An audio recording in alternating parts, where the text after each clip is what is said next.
In fact, America never was the world's policeman, and the reason for that has something to do with what a policeman is. A policeman, a legitimate policeman, as we understand it, is appointed according to the law by duly constituted authority, operates according to the law, and is accepted in principle, if not always in practice, by the majority of the population concerned. None of that is true of the United States.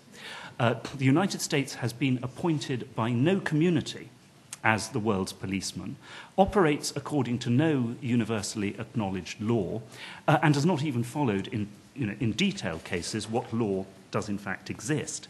In the vast majority of countries around the world, the large majority of the population rejects this role on the part of the United States.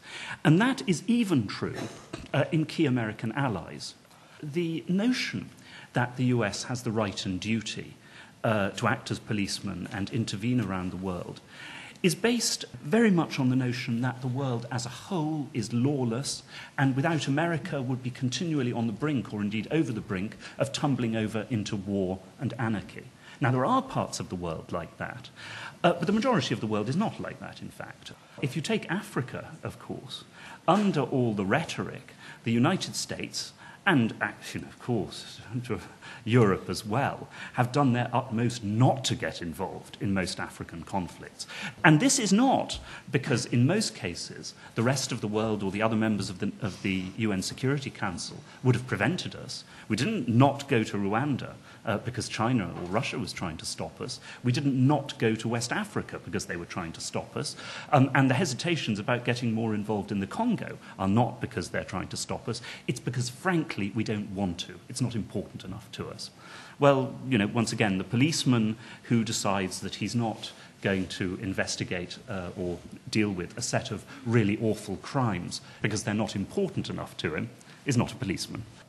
We've seen again and again, most recently in the Caucasus, that the US is not, in fact, all-powerful everywhere, that it can't bring its power to bear on many specific cases.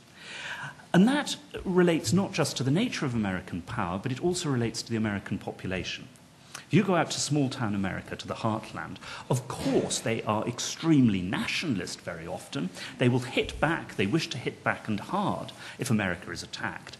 But they have no interest in America playing the role of the world policeman, at least if that involves them paying either higher taxes or, God forbid, actually having to serve and die.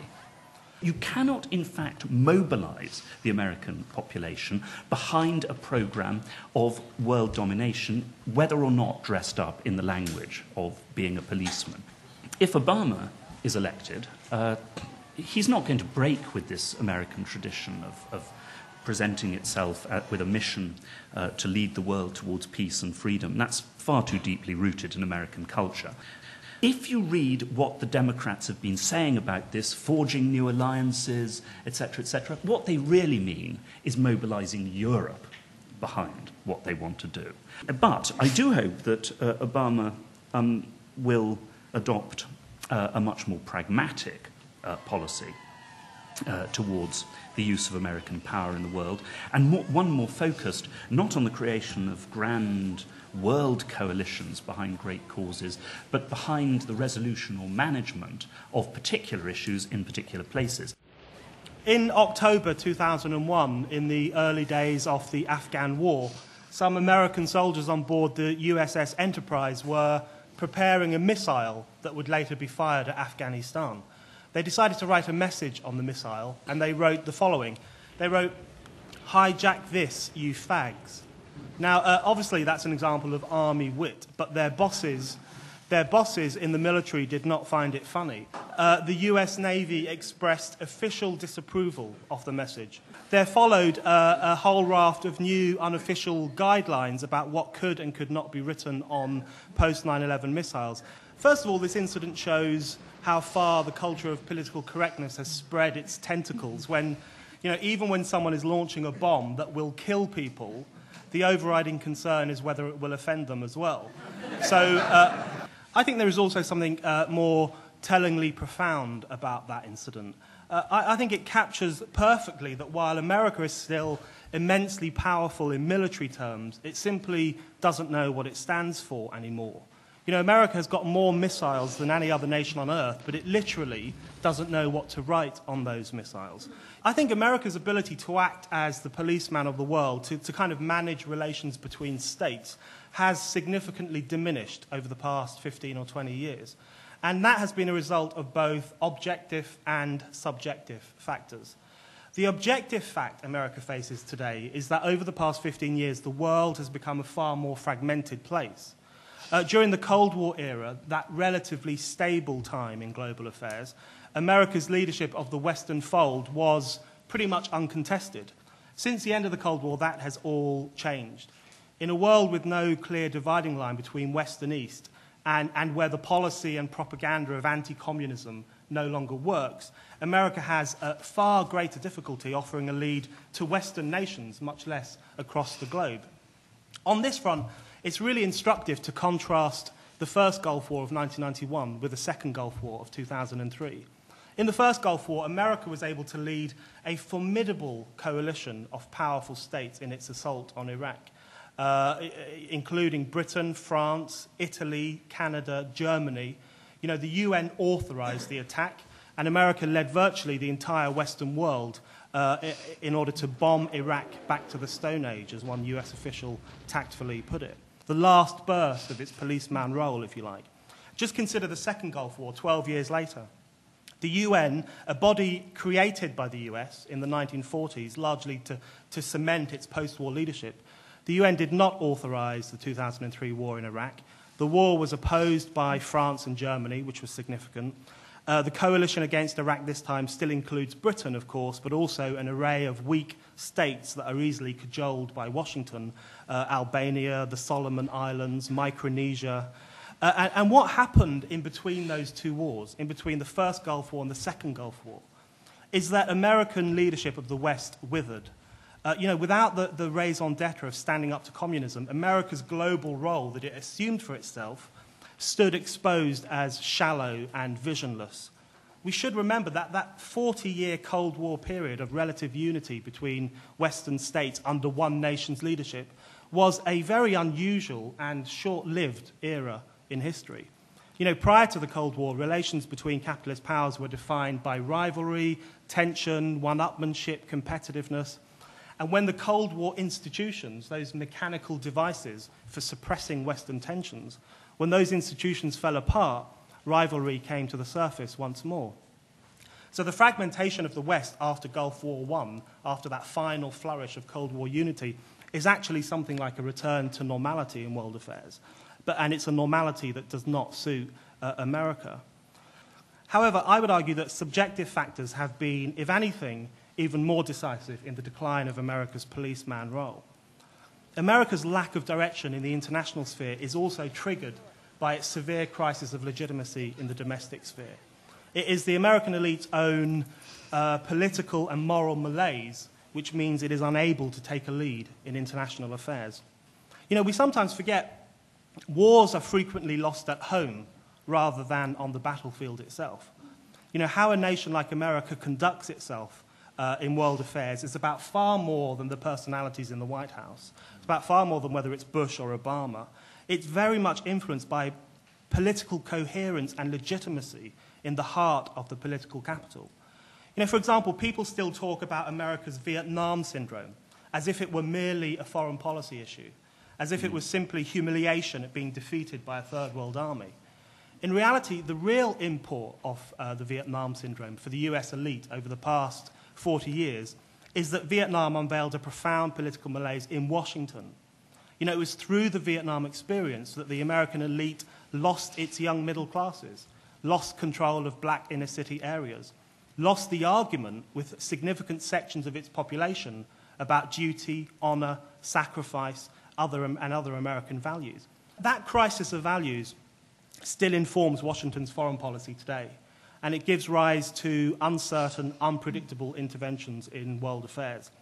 America launches largely short-term assaults on imaginary rogue states while desperately trying to keep its own commitment and its own losses to a minimum.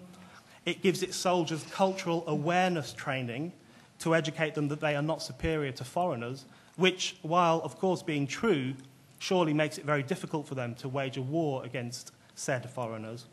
America is even designing eco-friendly weaponry, weapons which, quote, can kill people but which are not an environmental hazard.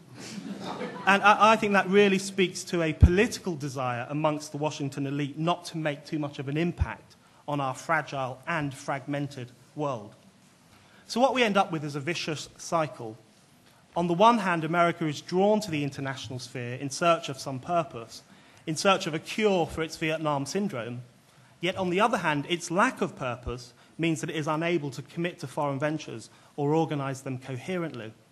So is America still the world's policeman? No, I would argue that currently it's more like the world's bounty hunter, the world's mercenary, traveling the globe in search of a quick moral fix. And that kind of unpredictability and arbitrariness on the part of American power means that America can be even more dangerous today than it was in earlier eras.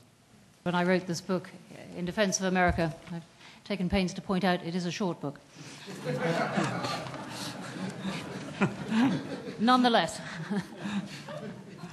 I've enjoyed sitting through what seems to me a caricature of America, and it's very easy to sit here at this civilized capital and poke jibes at America, but I've been sitting here thinking, you know, what really would we rather have? Would we rather have Russia as the world's most powerful country, China? It's very easy, it seems to me, to take the best of America for granted, to take the victories, the successes, the things it has done for stability and peace, to take them and to take the scientific success, the medicine that we all live off, the prosperity, even despite the past year's turmoil, the prosperity that has helped bring our own prosperity, to take all that for granted and then poke fun or derision at the times when it has seemed to be more confused or acting in its own interest and not in others. What is it that these critics of America really expect? This world superpower acting always in other people's interest, not its own, always deferring to other countries that are less powerful. It's a sort of fantasy of improbability. We wouldn't be having this debate at all if it weren't for Iraq and if it weren't for 8 years of George W. Bush. And in a way, as well as that, if it weren't for the economic turmoil. So America has suffered 2 assaults on its sense of itself, if you like, its sense of what it is doing abroad and its sense of its economic organization. And I think the first is harder for America to address than the second. Even with, say, Barack Obama in the White House, it's going to be harder on the foreign front. Is America the world's policeman? In essence, yes, it is taking that role that is implied by that question. If you look at Afghanistan, the less controversial of George Bush's 2 wars, America is overwhelmingly the military power there. But there are all kinds of diplomatic questions at the moment that can only be decided with American intervention. And it comes down to whether you think it is still a country that represents democratic values, that holds them dear, and that is promoting those. I wouldn't rush to defend either its execution of the Iraq War or some of the trappings of that, like Guantanamo, which I think are an absolute core offense to American values. But it still does, in a lot of its foreign policy, believe that it is going out to promote democracy.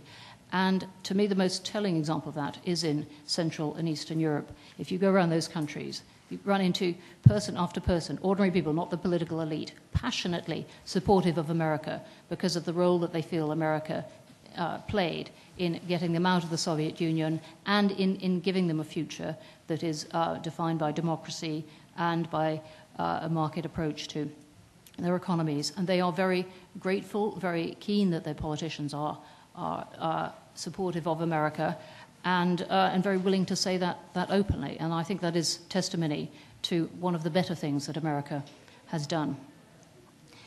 I think it is an impressive thing to remember, and particularly sitting in Britain, where we can be very complacent about our own democracy, that our own democracy is not as robust as we sometimes take it to be, and that American democracy is an impressive thing.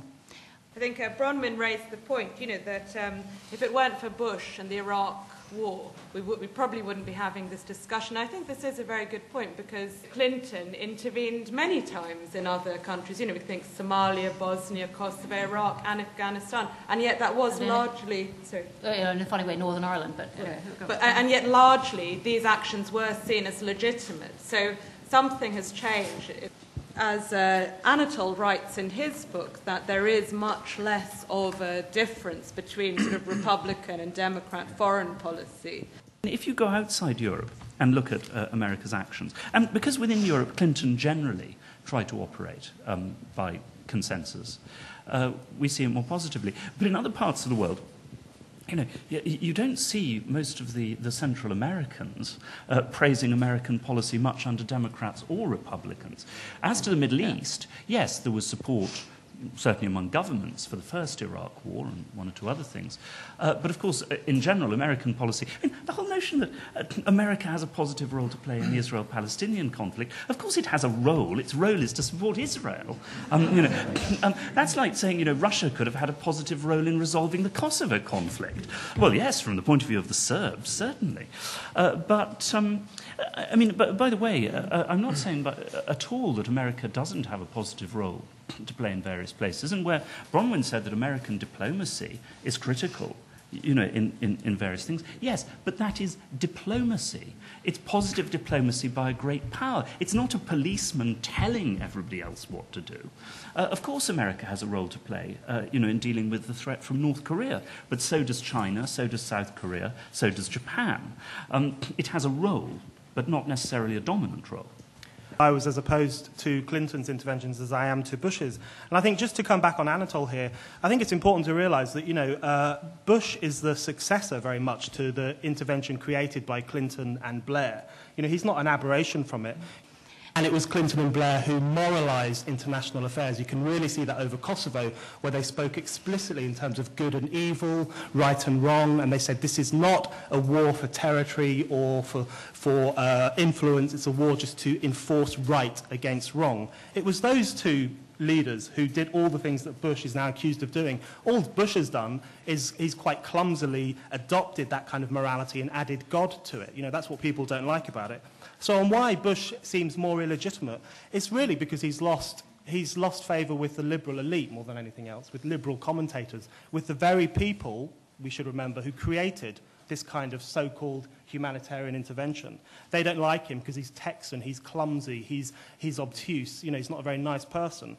And so, you know, I would argue that the term neoconservatism is largely an invention by liberal commentators who want to distance as much as possible Bush's barbarism from their own. So I think that's the reason Bush seems unpopular. Just to come back on Bronwen, this idea that America has a positive role to play in Central and Eastern Europe, I just find that extraordinary. That area is exactly what I was talking about when I said that America's intervention today is dangerous precisely because it's so unwieldy and crazy. You know, America now, we have a situation where America is kind of creating satellite states along the border of Russia, you know, sighting missiles there or talking about sighting missiles there. This explicit provocation of Russia, one of the most powerful states in the world.